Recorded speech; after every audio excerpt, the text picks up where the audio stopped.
একজন ইয়াতিম ছেলে দিনে মাদ্রাসায় গিয়ে কোরআন পড়ত আর রাতে জঙ্গলের ভেতর লুকিয়ে আল্লাহর ইবাদত করত। সেই জঙ্গলের মধ্যেই সে একটি ছোট্ট কুড়েঘর বানিয়ে থাকত। একদিন সেই জঙ্গলেই বাদশাহার আদরের মেয়ে কয়েকজন সঙ্গী নিয়ে শিকারে বের হলো। শিকারের দৌড়ঝাঁপে ঘুরতে ঘুরতে রাজকন্যা পথ হারিয়ে ফেলল এবং সঙ্গীদের থেকে বিচ্ছিন্ন হয়ে গেল।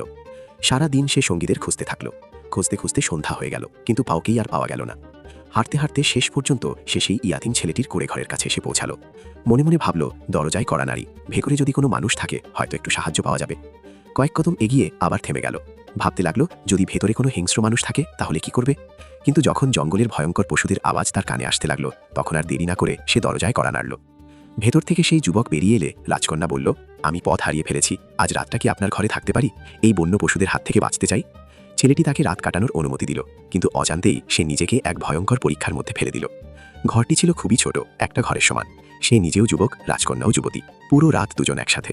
শয়তান বারবার তাকে কুমন্ত্রণা দিতে লাগলো, এমন সুযোগ আর কখনো আসবে না। তখনই সে কোরআন তিলাওয়াত শুরু করে দিত। কিন্তু যখন কুমন্ত্রণা সহ্যের সীমা ছাড়িয়ে যেত, তখন সে আগুন জ্বালিয়ে নিজের হাতের একটি আঙুল আগুনে ঢুকিয়ে দিত।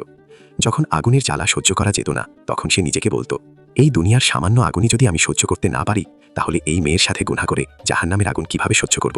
প্রতিবার শয়তান তাকে উস্কানি দিলে সে আঙুল আগুনে ঢুকিয়ে দিত। এভাবেই পুরো রাত কেটে গেল। এদিকে বাদশাহ হাজার হাজার সৈন্য নিয়ে জঙ্গলে মেয়েকে খুঁজতে বের হয়েছিলেন। সকালবেলায় বাদশাহও সেই কুড়েঘরের কাছে এসে পৌঁছালেন। রাজকন্যা পুরো ঘটনা খুলে বলল। সব শুনে বাদশাহ বললেন, মেয়ে, তুমি পুরো রাত এই যুবকের সাথে একা ছিলে। আমি তোমার বাবা, আমি হয়তো তোমার কথা বিশ্বাস করতে পারি, কিন্তু মানুষ বিশ্বাস করবে না। সমাজে আমার সম্মান নষ্ট হয়ে যাবে। এই ঘটনা চাপা দিতে হলে আমাকে এই যুবককে হত্যা করতে হবে।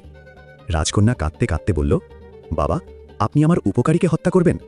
বাদশাহ বললেন, মেয়ে, আমি বাধ্য, আমার আর কোনো উপায় নেই। তিনি সৈন্যদের আদেশ দিলেন, এই যুবককে গ্রেফতার করো। সৈন্যরা তাকে ধরে কারাগারে বন্দী করল। কিছুদিন পর রাজকন্যা লুকিয়ে সেই যুবকের সাথে দেখা করতে কারাগারের দিকে যাচ্ছিল। এক সৈন্য তা দেখে বাদশাকে জানিয়ে দিল। বাদশাহ গোপনে দেখছিলেন তার মেয়ে কেন এই যুবকের কাছে এসেছে। রাজকন্যা যুবকটিকে জিজ্ঞেস করল, সেই রাতে যখন আমি জঙ্গলের ঘরে আপনার সাথে ছিলাম, আমি দেখেছি আপনি বারবার আপনার আঙুল আগুনে দিচ্ছিলেন, কেন? যুবক বলল, যখনই শয়তান আমাকে বলতো মেয়েটা একা আছে, গুনাহ করে ফেলো, আমি তখন আমার আঙুল আগুনে দিতাম। যখন আগুনের তাপ সহ্য করতে পারতাম না, তখন ভাবতাম, এই দুনিয়ার আগুনই যদি সহ্য না হয়, তাহলে গুনাহ করে জাহান্নামের আগুন কিভাবে সহ্য করব। নিজেকে স্মরণ করিয়ে দেওয়ার জন্য আর গুনাহ থেকে বাঁচার জন্যই আমি এটা করতাম। এই কথা শুনে বাদশাহ চিৎকার করে উঠলেন, বললেন, যে মুস্তাফা সাল্লাল্লাহু আলাইহি ওয়াসাল্লামের গোলামের ঈমান এমন, সে কিভাবে গুনাহগার হতে পারে? তারপর বাদশাহ বললেন, মেয়ে, এই যুবক শাস্তির যোগ্য নয়, বরং সে তাজ পরার যোগ্য। বাদশাহ নিজ হাতে তাকে তাজ পরালেন, নিজের মেয়ের সাথে তার বিয়ে দিলেন এবং তাকে সিংহাসনে বসিয়ে দিলেন।